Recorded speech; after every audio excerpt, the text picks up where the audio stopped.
Boa noite, meu amado irmão, minha amada irmã, que nos acompanha por aqui, por esse meio de comunicação maravilhoso que o Senhor nos propôs para esse 7º dia de preparação espiritual para a eleição diocesana. O tema que nos foi proposto a trabalhar nessa noite, vou pegar minha colinha aqui para você, é a liderança jovem, a importância de assumir a responsabilidade. Quero trazer para você aqui a passagem que está em 1 Timóteo, capítulo 4, versículos de 12 a 16, ok? Que também será uma atividade espiritual para que nós possamos rezar com essa palavra, ouvir aquilo que o Senhor tem para nos direcionar e nos falar. Dentro disso, tá bom? Dentro disso, nós ouvimos o Senhor, escutarmos o Senhor para ver o que Ele vai nos direcionar no nosso tempo. Amém? Então, meus amados, eu quero dizer para você que o Senhor vai nos dizer o seguinte. A palavra de Deus vai dizer: que ninguém despreze tua jovem idade. Quanto a ti, sê para os fiéis modelo na palavra, na conduta, na caridade, na fé, na pureza. Esperando a minha chegada. Aplica-te a leitura, a exortação, a instrução. Não descuide do dom da graça que há em ti, que te foi conferido mediante profecia junto à imposição das mãos dos colégios dos presbíteros. Desvela-te por estas coisas, nela persevera, a fim de que a todos seja manifesto o teu progresso. Vigia a ti mesmo e a doutrina. Persevera nessa disposição, porque, assim fazendo, salvarás a ti mesmo e aos teus ouvintes. Palavra do Senhor, graças a Deus. Meus irmãos, para quem não me conhece, meu nome é Wilder. Atualmente estou como coordenador do Ministério Jovem na Diocese de Sete Lagoas, tenho 27 anos, faço parte do grupo de oração Adoradores de Jesus. E é uma alegria imensa vir aqui hoje, nesse 7º dia da preparação, falar um pouquinho para você da juventude, enquanto é nessa importância. E eu quero trazer aqui nesse primeiro momento a figura de Timóteo, um pouquinho da história de Timóteo, para que nós possamos entender quem que é Timóteo e por que Deus nos traz essa passagem e esta moção. Timóteo, né, ele era filho de Eunice, com a avó dele que chamava Lloyd, e eles moravam na cidade de Listra, né? E ali Timóteo, provavelmente talvez o pai dele fosse pagão, né? Alguns estudiosos vão dizer sobre isso, que Timóteo, né, o pai de Timóteo poderia ser pagão, porque não cita ele aqui nesse momento, e morava na cidade de Listra. Né? Timóteo morava na cidade de Listra com a sua família. Por volta dos 13 anos, mais ou menos, Paulo resolve fazer uma evangelização. Passa por aquelas terras ali, cidade de Listra, e faz uma evangelização naquele povo. Apresenta Jesus para aquele povo, que automaticamente fica apaixonado com Jesus. E no meio desse povo estava a mãe de Timóteo, Eunice, e a avó dele, Lloyd e Timóteo, que acabam tendo uma experiência, né, com Jesus Cristo, já que Timóteo já ainda vivia dentro das tradições cristãs ali, naquele tempo, que já era confiado a eles. Então, mas a partir daquele momento que Timóteo, por volta dos 13 anos, tem essa experiência, né, com Paulo, ali, nesse processo de conversão, ele decide realmente, inteiramente, abraçar Jesus Cristo, né, e fazer daquele dia em diante um divisor de águas na vida dele. Passa-se 6 anos e Paulo volta para aquela região e ouve falar de Timóteo, que é um menino que tem evangelizado e falado de Jesus para aquele povo, né? Um menino totalmente dócil ao Espírito. E Paulo fica pensando daquele jeitão, eu fico imaginando daquele jeitão dele assim. Vamos ver quem que é esse Timóteo. E aí ele vai a Listra e conhece Timóteo. E 6 anos depois, né, passado aqueles 6 anos, Paulo, mais ou menos, por volta de 19 anos, ele faz um convite a Paulo. Paulo faz um convite a Timóteo para que ele possa ir evangelizar com ele. Timóteo, vem evangelizar comigo, você não topa não? E além de Timóteo, ele chama o amigo dele, Tito. A gente vai ver algumas outras cartas também de recomendação. E Paulo começa a fazer de Timóteo o seu mensageiro, né? E ali ele começa a ter Timóteo começa a ter um vínculo com aquelas pessoas, e Paulo começa a perceber o desejo de Timóteo de evangelizar, a sede de Timóteo de falar de Jesus Cristo. A tal ponto que Paulo fala com ele assim: Timóteo, leva aquela carta ali para a igreja de Éfeso para mim. E Timóteo vai, né? E aí passa um tempo, Timóteo vê, fica um tempo com esse povo aí, fica aí, observa eles, acompanha eles para mim por um tempo, depois a gente vê o que a gente faz. E Paulo percebe que Timóteo, ele não desanimou, que ele não desprezou, ele não esmoreceu, ele não deixou Jesus Cristo, ele não deixou de falar do amor que ele experimentou.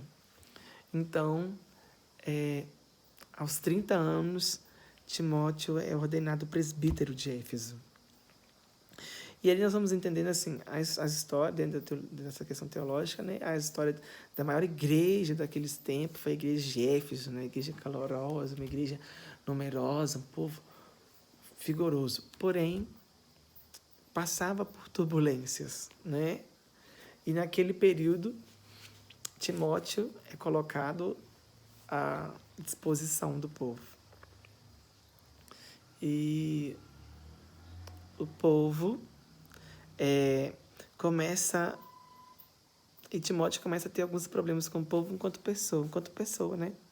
O povo ali é uma igreja formada por muitos anciãos, né? Que mandavam ali naquela igreja. E receber uma ordem, né, de uma pessoa jovem, mais nova, era difícil. Sem falar na incredibilidade, né, que as pessoas não depositavam fé no trabalho de Timóteo. Então, isso foi, às vezes, tentando desmotivar. Mas Paulo vem e escreve a Timóteo para aquela igreja. Para que quando Paulo escreve aquela carta que é lida à igreja, né, que ninguém despreze a sua jovem idade. Paulo quer dizer assim: olha, Timóteo, você é jovem, está aí para continuar a trabalhar com esse povo. Porque, na verdade, a identidade da igreja de Éfeso estava se perdendo, né?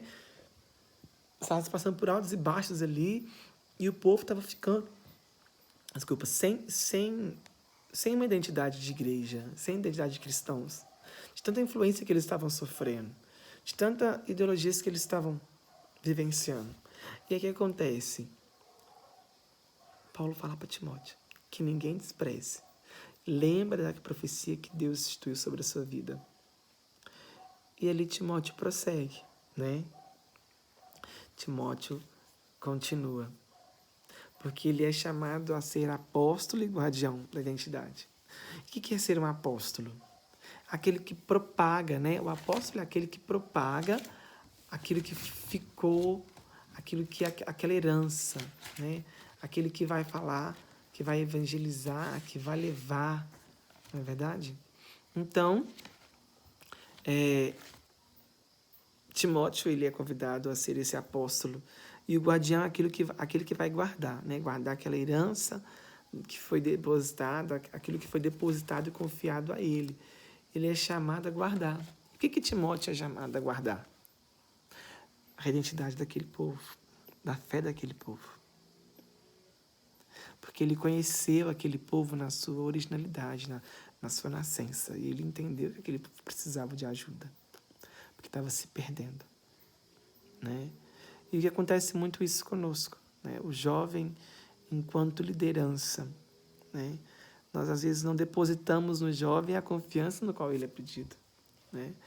A gente tem hoje aí um número gigantesco de pessoas que podem ser numeradas dentro do nosso estado, no nosso Brasil, enquanto modelo. Mas a gente já parou para pensar que muitas vezes a gente não confia no jovem? Que muita gente fala assim: não tem jovem no meu grupo de oração. E lá existe um jovem que está sentadinho, que fica lá tem mais de 2 anos.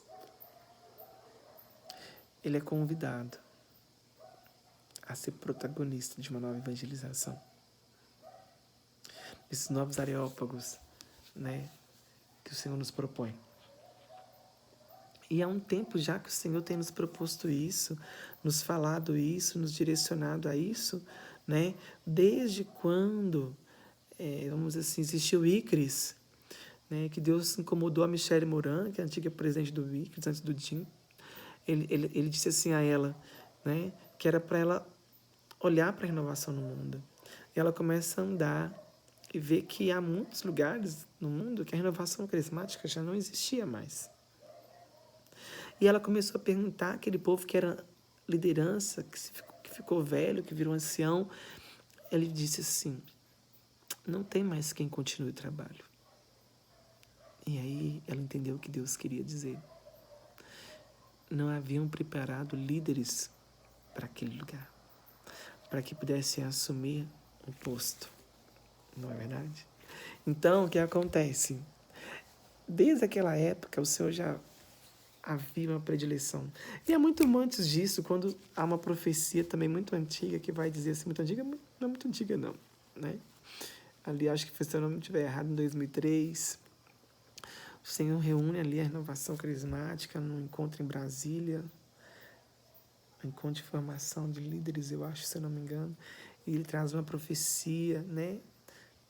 Através da Marisete, a nossa saudação, nossa best Marisete, a nossa best friend. E ele diz assim, veja, quem segurará a minha cruz e o ícone de minha mãe, né?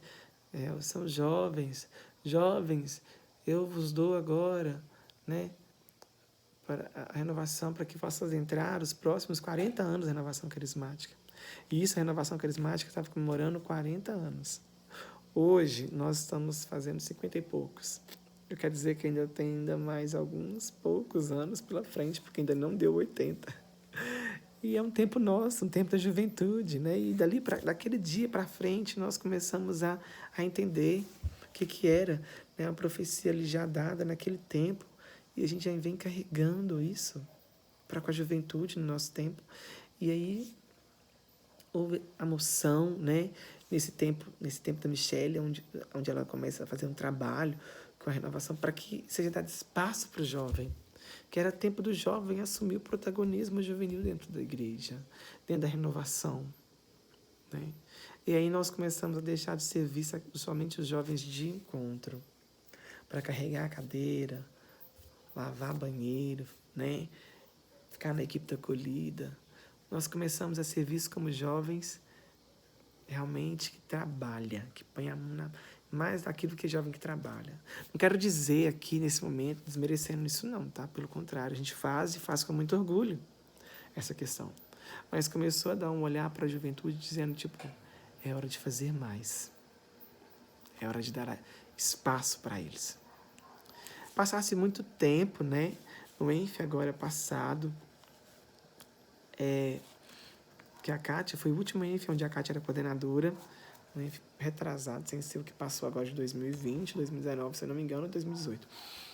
Houve uma moção, um ato profético, onde foi distribuído vários trigos para o pessoal de lá, onde havia coordenadores diocesanos, coordenadores estaduais, coordenadores de grupo de oração, coordenadores de ministérios, gente que estava ali que era só era servo, que não tinha, vamos dizer assim, cargos de coordenação nenhuma, e muito jovem.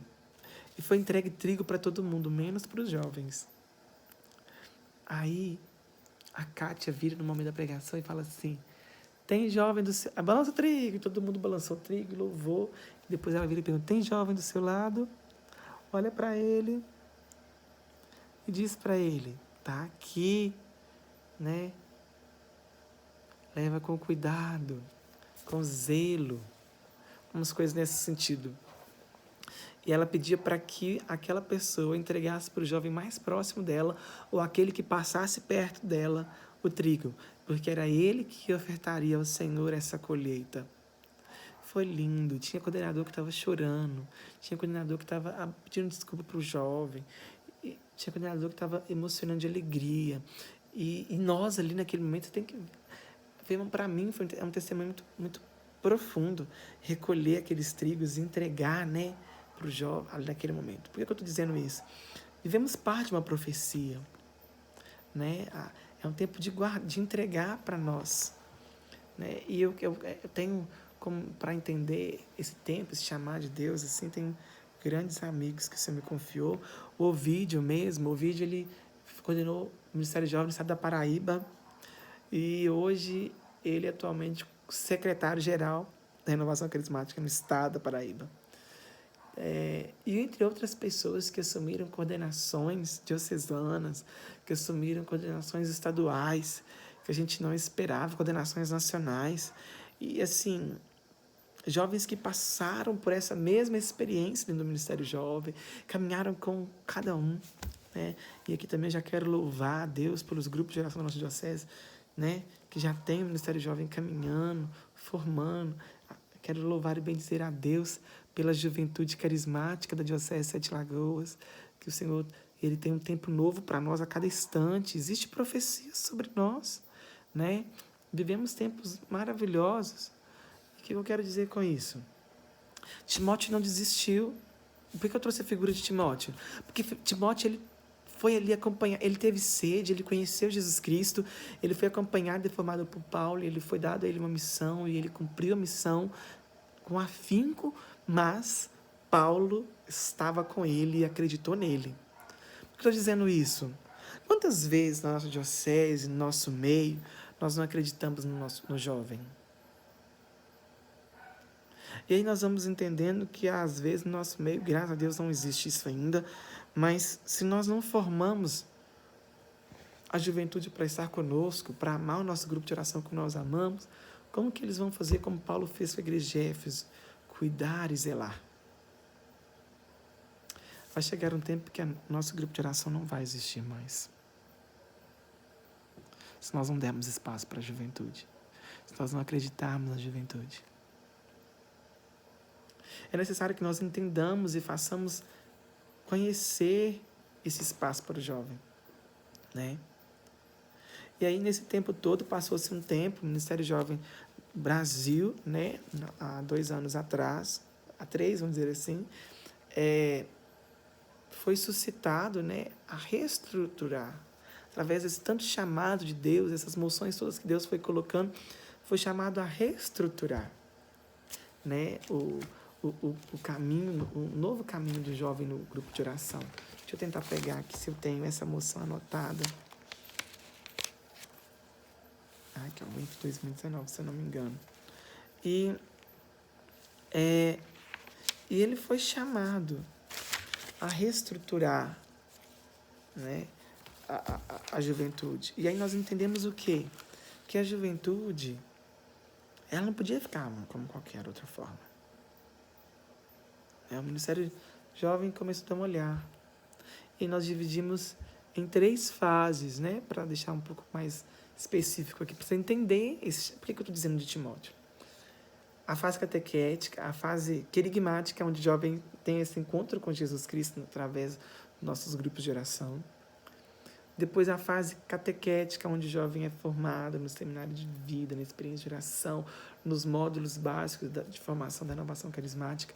E a fase onde o jovem é colocado a servir na sua missão. E na fase onde o jovem está na fase adulta. Agora é nova missão, novo horizonte. E o que Paulo fez com Timóteo? Timóteo experimentou e conheceu Jesus Cristo quando Paulo foi evangelizar na primeira vez em Listra. Paulo volta e busca Timóteo, forma Timóteo, orienta e acompanha Timóteo. Depois, Timóteo recebe a missão ministerial dele, de evangelizar. Depois, Timóteo parte para uma nova missão, de pastorear a igreja de Éfeso. Então, meus irmãos, meus amados, foi a mesma estrutura. Essa é a estrutura que se serve o Ministério Jovem. Sem falar que nós queremos trabalhar o jovem não só na sua dimensão espiritual, mas a dimensão por um todo. O jovem nas suas maiores necessidades, né? O jovem não só como uma pessoa qualquer, como a fase espiritual, mas o jovem no todo, nas suas 5 dimensões: psíquico, afetiva, profissional pessoal e espiritual, né? O jovem com ele mesmo, o jovem com o outro, não é pessoal, não, é social, psíquico, afetivo, profissional, social e espiritual. As 5 dimensões. E para que a gente entenda o quê? Que o jovem, nas suas 5 dimensões, porque ele não pode ser tratado só como espiritual, ele não pode ser tratado só como social, ele não pode ser tratado só como psico, né? Ele não pode ser tratado só como profissional e nem só com ele mesmo. É necessário ele se tornar nas suas 5 dimensões, para que ele seja forte, robustecido, conheça suas fraquezas, suas limitações, mas que ele continue ainda amando Jesus Cristo, né? É mais do que um tempo de termos esperança, porque nós tínhamos um ditado antigo, muito antigo, dizer assim: o jovem é o futuro da igreja, mas o jovem não é o futuro da igreja, o jovem é o presente da igreja, ele é o agora do seu grupo de oração, do meu grupo de oração. A nossa função enquanto jovem carismático, enquanto ministério jovem, é levar Jesus Cristo a outro jovem. Aí você diz para mim assim: Will, o jovem do grupo de oração, ele passou por isso tudo, ele conheceu isso tudo, ele amou, ele era lindo no grupo de oração. Aí ele saiu do grupo de oração, agora está em outra missão dentro da igreja. Ele é catequista, ele é não sei o que na igreja, mas ele não é mais liderança do meu grupo de oração. Louvado seja Deus! Porque nós demos frutos para a igreja, e essa é a nossa maior missão, dar frutos para a igreja. Não é só colocarmos à disposição do outro enquanto pessoa comum, enquanto grupo de oração, mas em sim para a igreja. Ele largou o grupo de oração, foi para o seminário. Ele não largou o grupo de oração, ele cumpriu a missão do grupo de oração e foi. A nossa essência maior, que nós somos chamados a esse tempo agora, é entender essa importância do jovem enquanto liderança. Se ele não é preparado agora, ele não consegue desenvolver. Ele não consegue guardar. Se eu não aproximo o jovem na realidade com que ele vive, ele não guarda, ele não conhece, ele não protege. E aí, quando chegar a vez dele, que você cobrar dele, ele não vai ser capaz. Não porque ele não quis, mas porque não teve quem o orientasse. Assim foi Moisés com Josué. Assim foi com Davi. O Senhor e Davi, na verdade, não é? E nós vamos entender o jovem como um todo, na sua formação integral, né? Nós devemos ter essa capacidade de discutir, construir e de entender e de reconstruir, mesmo onde não temos nada, né? A importância de formar o jovem, de estar com o jovem. Como eu disse, nós vamos entender o jovem com Deus, quem é Deus, a vida de oração, o relacionamento dele com Deus, a sua intimidade com Deus, né? O que Deus quer do jovem, a vivência mística, a vivência carismática do jovem, né? E aí nós vamos entender também o relacionamento do jovem com ele mesmo, né? A sua identidade pessoal. Quem é o jovem? Para o jovem se autoconhecer, a vocação do jovem. E caminhar. Entender também o jovem com o outro, né? A comunhão fraterna, eu com meus irmãos, eu com minha comunidade, eu com minha família, né? O relacionamento com a família, o relacionamento com o trabalho, com a escola, com colegas, todas as atividades, o jovem no seu campo afetivo e sexual, né? Vamos entender o jovem nessa linha. Vamos trabalhar também o jovem com o relacionamento com a sociedade, né? Como um agente transformador na sua parte profissional, na sua parte política, na sua parte, né, em todas as suas áreas de temas críticos, né, e entre outros, né. A capacitação para a ação, o jovem na sua questão mística com Deus, na sua questão inteira, né, em todas as suas questões. Já dei uma introduzida básica aqui para a gente poder entender que o jovem não é trabalhado só como uma questão só. Como eu disse lá atrás, ele não é visto como só aquele que serve para carregar a cadeira, aquele que serve para entregar panfleto, para fazer a equipe de animação acolhida. Ele é visto como alguém que vem depois de mim. E por ele vir depois de mim, ele precisa estar ao meu lado. E não esperar chegar a vez dele. Ele tem que estar comigo agora. Para que eu possa orientar, corrigir, amar, ensinar, educar. Essa é a missão do jovem. É assim que se forma uma liderança, né? E é por isso que é importante nós olharmos para o jovem no nosso grupo de oração.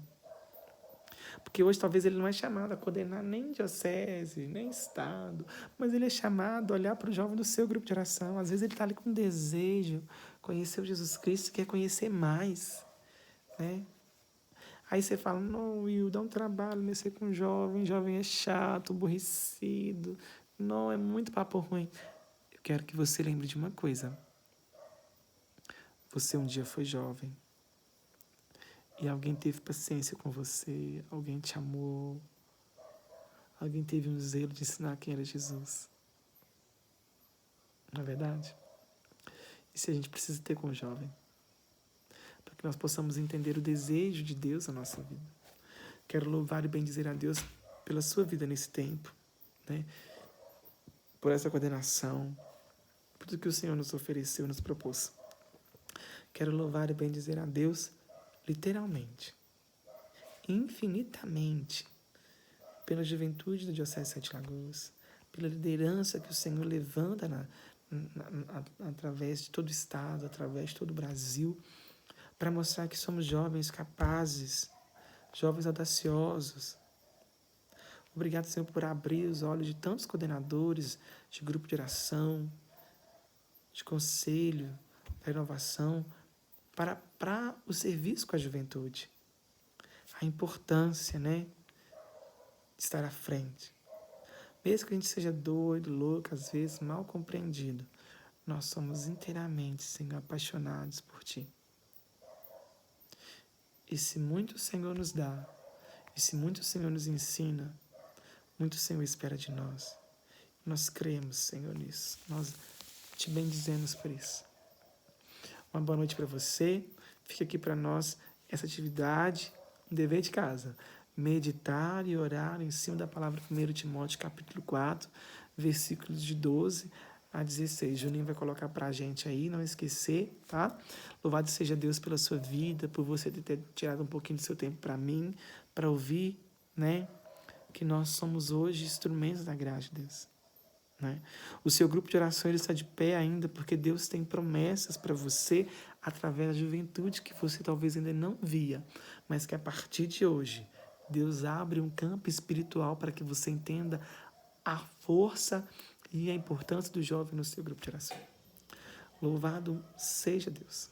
Quero agradecer muito por você ter ficado conosco aqui, por ter tirado tempinho para estar agora ouvindo um pouco do que Deus tem para mim e para você, né? Como o Senhor disse, que ninguém te despreze por ser jovem. Se você um dia fez isso no seu grupo de oração com um jovem, não deu atenção, não deu bola, é hora de você agora falar com o Senhor, perdão, Senhor. Porque muitas das vezes nós pedimos ao Senhor, Senhor, manda servo para o grupo de oração, Senhor, eu não tenho músico, Senhor, eu não tenho pregador, Senhor, eu não tenho intercessor, Senhor, eu não tenho ninguém no meu grupo de oração, estou sozinho. Aí chega, 2 jovens lá no grupo de oração, na assembleia, que começam a ser perseverantes, e aí você continua pedindo, Senhor, manda jovem. Cabe você agora ter uma visão espiritual além daquilo que foi lhe alcançado. Se você não quer que o seu grupo de oração acabe, reze e peça agora ao Senhor para que mande jovens ao seu grupo de oração. Jovens que se apaixonem pelo Senhor, como você um dia se apaixonou, como um dia eu me apaixonei, como um dia até hoje nós somos apaixonados. Para que esses jovens possam viver e experimentar e guardar depois de nós e conosco aquilo que o Senhor nos deu de mais precioso, a renovação carismática católica. Porque eu sou mineiro, eu sou católico, eu sou guardião, sou sentinela e eu sou carismático. E além de tudo, eu sou coração em fogo, porque eu amo a renovação carismática. Como diz uma amiga minha, é meu jeito de ser igreja. Deus abençoe. Muito obrigado a você por estar conosco. Reze, escute a Deus, porque os campos estão brancos. E a quem você vai entregar esses trigos?